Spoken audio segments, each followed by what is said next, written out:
গাজার কৃতকর্মের জন্য ইসরায়েলকে ছাড়ছে না ইয়েমেনের প্রতিরোধ যোদ্ধারা। তাদের বদলে দাঁতই নেবে বলে ঠিক করেছে ইয়েমেনের প্রতিরোধ যোদ্ধারা। ইয়েমেনের বিমানবন্দরে ইসরায়েলের হামলার সৌধ নিল তারা।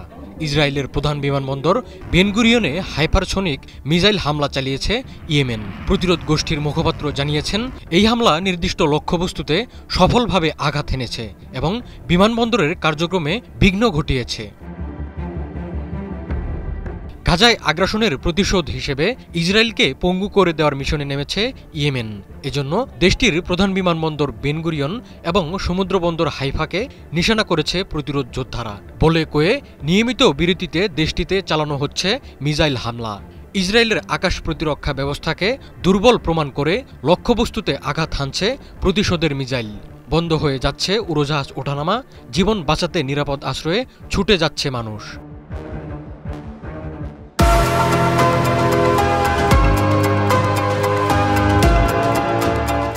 এরই ধারাবাহিকতায় বৃহস্পতিবারও প্রতিরোধ যোদ্ধাদের নিশানায় পরিণত হল বেনগুরিয়ন বিমানবন্দর।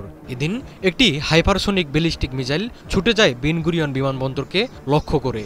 এ সময় পশ্চিম তীর এবং জেরুজালেম সংলগ্ন এলাকায় বেজে ওঠে সতর্কতা সাইরেন।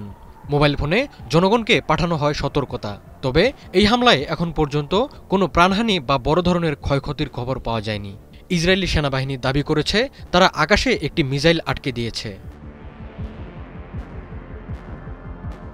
গাজায় 18 মার্চ থেকে স্থল অভিযান শুরুর পর ইয়েমেনের প্রতিরোধ গোষ্ঠী ইসরায়েলের দিকে অন্তত 40টির বেশি ব্যালিস্টিক মিসাইল এবং 10টির বেশি ড্রোন নিক্ষেপ করেছে। ইসরায়েলের বেনগুরিয়ন বিমানবন্দরে ফ্লাইট পরিচালনা না করতে আন্তর্জাতিক উড়োজাহাজ সংস্থাগুলোকে সতর্ক করে আসছিল ইয়েমেন। এছাড়া হাইফা সমুদ্র বন্দরেও অবরোধের ঘোষণা দিয়েছিল প্রতিরোধ গোষ্ঠীটি।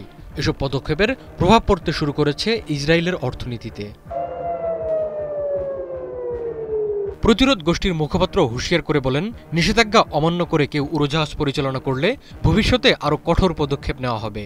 তিনি জানান, ইসরায়েলি আগ্রাসন বন্ধ না হওয়া পর্যন্ত ফিলিস্তিনের জনগণের প্রতি ধর্মীয়, নৈতিক ও মানবিক দায়িত্ব পালন অব্যাহত রাখবে ইয়েমেন। ইয়েমেনের উপর ইসরায়েল কোনো হামলা চালালে সশস্ত্র বাহিনীর প্রতিশোধমূলক অভিযান অব্যাহত রাখার প্রতিশ্রুতি দেন এই মুখপাত্র। এই অভিযানের মধ্যে বেনগুরিয়ন বিমানবন্দরে উড়োজাহাজ চলাচলে নিষেধাজ্ঞা অব্যাহত রাখা হবে বলে জানান তিনি। এদিকে অবরুদ্ধ গাজা ভূখণ্ডে ইসরায়েলি হামলায় একদিনে কমপক্ষে আরও 67 ফিলিস্তিনি নিহত হয়েছেন। আহত হয়েছেন প্রায় 200। এতে করে অবরুদ্ধ এই উপত্যকায় নিহতের মোট সংখ্যা 54,200 ছাড়িয়ে গেছে।